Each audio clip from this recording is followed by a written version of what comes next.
Hey there, welcome to my video.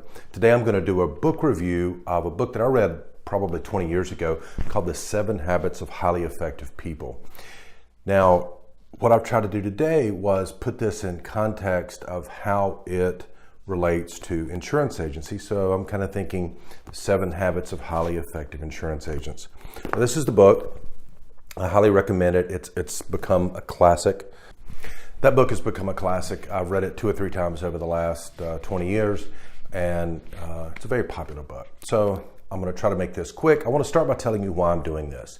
First of all, I think I like to read, so when I read, it sort of gives me a bigger purpose when I'm able to share it with friends, family, customers, like I'm doing now in this way. And people I don't know. If you're watching this and I don't know you, contact me. I'd love to know you. So it gives me a more of a sense of purpose to read the book, the material that I like to read, and then do something with it. So I think that's kind of cool. The other thing is, I read not long ago, I heard this saying, to teach is to learn twice. So by me taking the time to kind of put this together in a way to share it with you, internalizing the information better than I would just to read through the book one time and be done with it and go on to the next book. So that's the reasons why. Okay, so let's get started. The 7 Habits of Highly Effective Insurance Agencies. Number 1, be proactive. What the book, and again, I'm going to go kind of quick. You need to buy the book and read the book. What the book says about be proactive is don't talk about all the things that are wrong. Don't complain. Take action. So when, think about this the next time you're in the agency, you're dealing with a customer or an insured or a prospect, and there's something going wrong, or you're dealing with a carrier and things are not like you want them to be. Don't spend any time just complaining about what's wrong. Go straight to find a solution. Start thinking, what am I going to do about this? Is there any possibility that I could have an influence over a different outcome? And then spend your time there. Don't spend your time just complaining about the situation. That's number 1, be proactive. Number 2 is begin with the end in mind. So what the book talks about here is don't just start doing things without a purpose or without an end in mind. Visualize the end. Think about what you want the outcome to be. So do you want, if you're the agency owner, what premium do you want when? And how many employees do you want? How do you want to compensate those employees? What kind of culture do you want in your agency? Think now about what you want at some particular point in time in the future, and then map out your plan to get there. Only knowing what the end is going to look like are you able to take action today that's going to get you to the result that you're looking for. So begin with the end in mind is number 2. Number 3, first things first. Here's the biggest thing I would say about this as it applies to us as insurance agents. Do the hard things first, the hard thing first. So I think it's Brian Tracy, or it's been written a couple times, calls it eating the frog or slaying the dragon.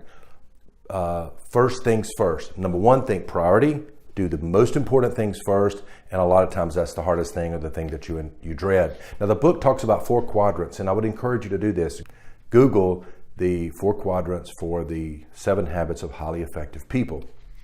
And he talks about the 4 quadrants having 1, things that are very important and very urgent, things that are very important and not urgent, things that are urgent and not important, and things that are not urgent and not important. I'm not going to go into all that here, but it's really cool. And you'll be able to take a list sometimes when you get overwhelmed and you're thinking, oh my gosh, how do I accomplish all these things? What do I do first? It's just too much. I can't get it all done. Then sit down, take a minute, and see where they fit in this quadrant. Because and when you read this book, this really goes deep into understanding how these 4 quadrants will help you eliminate completely some things that are not important and not urgent. As a matter of fact, anything that's not important, why would you do it anyway in either of those, in those 2 quadrants? So first things first is to do the things that are important first. So habit number 7 is win-win.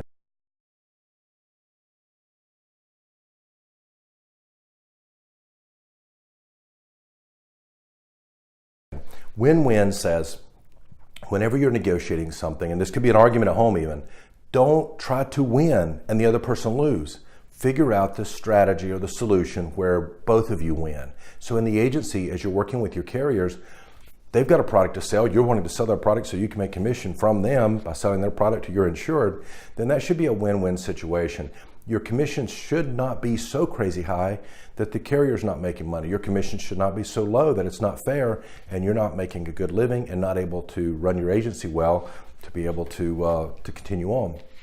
So you need to be selling a good amount of premium. You should be selling profitability in your book of business, and the carrier should support you in any way they can with good products, good service from their side, and it should be a win-win for both parties. And think about the same thing if you're an agency owner with your employees, if you're an employee with your owner, and you as the agency with your insured. Let's try for everyone to win. Let's not be a win-lose. If it's a win-lose, it's a no deal. You walk away from a win-lose or a lose-win. Habit number 5 is seek first to understand, then to be understood. I think this is really cool, really huge.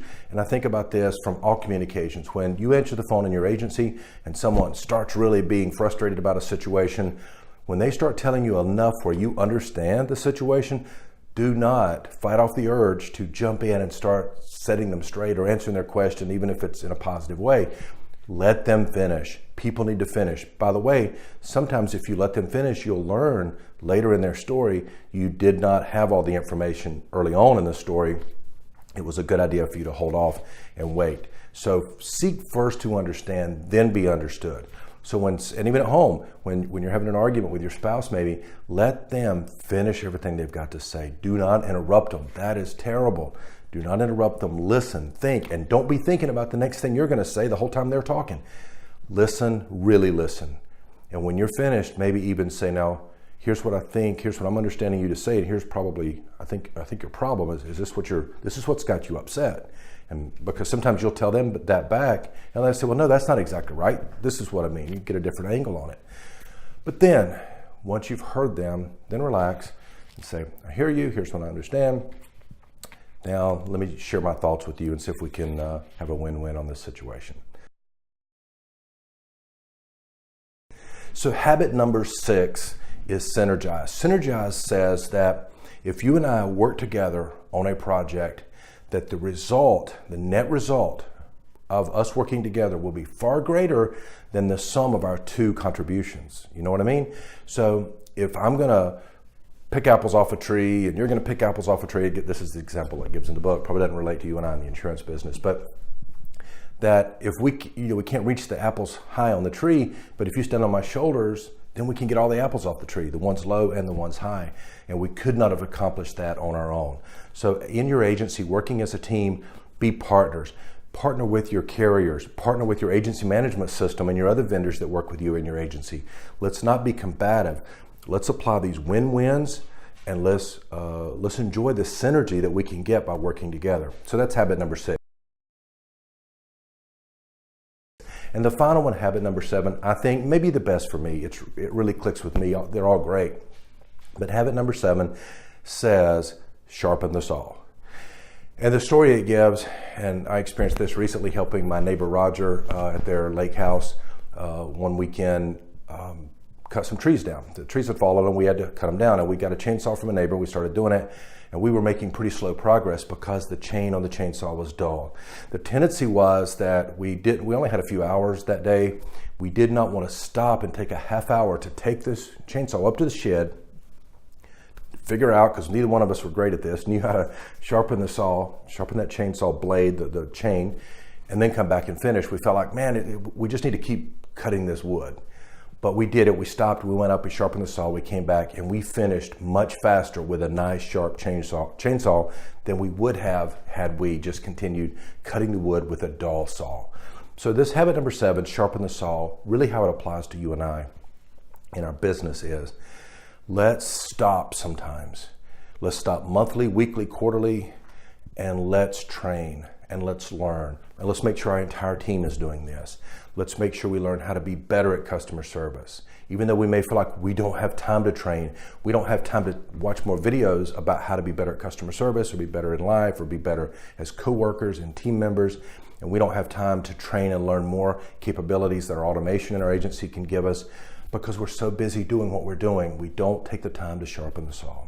So I would encourage you to plan that in, sit down, put that on a calendar, make it weekly, monthly, quarterly, no less than that everybody has a plan for learning and growing and getting better. So that's it. That's the 7 habits of highly effective insurance agents. I said I would do this kind of quick, so I'll try to do that. I hope this is helpful to you. I've enjoyed doing it. I appreciate you watching my video, and best of luck to you.